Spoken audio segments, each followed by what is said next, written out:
Part 5 on the story of power. For your viewing pleasure and entertainment. If you like it, please like, share, and subscribe. And now, Part 5. Children understand power early in their development. Child psychologists have identified manipulation in newborns, infants, and children, and the goal is to have their needs met. Manipulation in this sense does not mean that a child has the wherewithal to subterfuge and deceive an adult with wicked intent, but rather children learn how to behave in a way that provides for their needs. Many religious people believe we are all born sinners.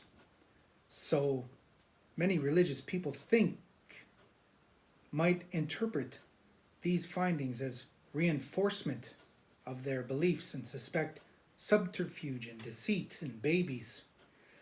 Such beliefs formed the moral justification for official government policy on the assimilation of the Indian in Canada, relying on churches to administer the Indian residential school.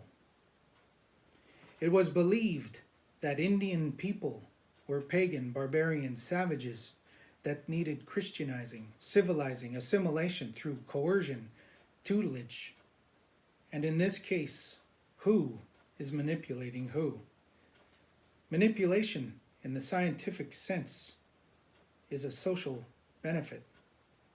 Newborns and children have no choice but to rely on adults to provide them with their needs. Initially, these needs are bonding and attachment, cuddling, feeding, diaper changes, cleaning, playing, soothing, among others, depending on needs and demands. Later, these needs change a little as a child develops and grows. Children learn that crying and fussing are no longer ways to have their needs met, depending on the situation. Children begin to learn there are rules and consequences to breaking the rules, usually. For some children, this may take longer than others, and some may never grow out of this stage of development, depending on the situation. Suffice it to say, children begin to learn about the power they have in a community of caregivers, like a family and extended family. In this community, children will develop within cultural circumstances, learning language, behavior, personality, character, disposition, and the like. No matter what the environment, children eventually come to understand what is fair and what is not. In some cases, a child will encounter a situation where they followed all the rules, did everything that was required in a sincere manner, and still they are not successful in having their needs met. A situation like this is confusing for children. Without help, a child learns the world is not always fair, even if there may be a good reason why they didn't get what they wanted or needed. Following all the rules and behaviors a child learns does not always result in success, and this is a problem, especially if there is no one to properly explain the situation, or there is no good reason. Children, being children, are innocent in all of this because they are vulnerable, often powerless, defenseless, and must rely on an adult to help them navigate their environment in a peaceful, harmonious way. This is the power dynamic of children among adults, and children learn very quickly they are powerless in comparison to an adult. Children will learn their position of power.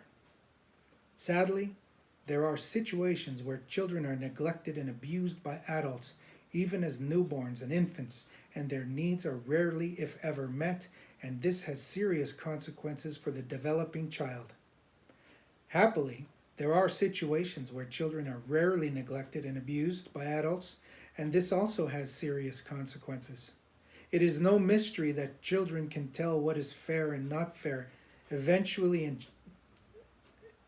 eventuality, and children will learn how to navigate this reality. Some of that navigation will be positive or negative, and it doesn't matter because children are innocent, because they are vulnerable, powerless, and defenseless in most situations. Children must rely and trust the adult, and this is unrealistic in our reality for all the reasons that we already know about, and that includes crime and corruption in politics, government, public services, education, and the like. There are worse situations than others. But if you understand me, reality is that we are all in the same situation as all children, who must navigate fair and unfair situations. Teachers are a valuable and essential service provider and are often considered to be professional, fair, and objective.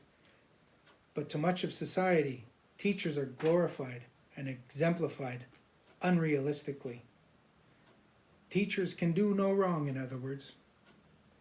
But we all know and have had both good and bad experiences with teachers, educators, principals, and educational assistants early in our education and later in higher education. This is undeniable and not an unreasonable consideration, though some will deny it. There are what is known as the teacher's pet, and there are some kids the teacher just doesn't like. And everyone in the classroom knows these dynamics exist, and they know they are powerless to do anything about it. Children and students simply know the teacher has more power, and this understanding will have some children and students helpless, powerless, defenseless, especially when no one does anything to challenge the abuse of power. It is true, we have all known the teacher who does not abuse their power. The abuse of power by a teacher is something that is foremost to one's memory, unless the memory is so traumatic it is blocked or distorted in some way to cope with the negative experiences. There are a lot of dynamics that play a role in the classroom that produces conformity so that a teacher can treat children and students fairly and unfairly.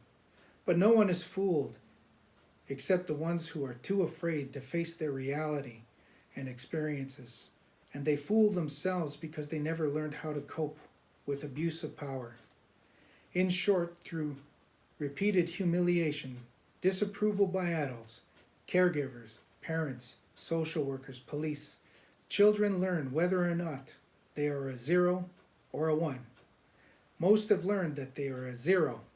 They believe they are worthless and suffer a low self-esteem, developing poor coping mechanisms with stress. The statistics of people with low or no self-esteem vary, but the truth is, no one anywhere can truly claim a healthy self-esteem. Everyone has unhealthy personalities and poor coping mechanisms. The truth is, some just have more power than others, but everyone is powerless to someone.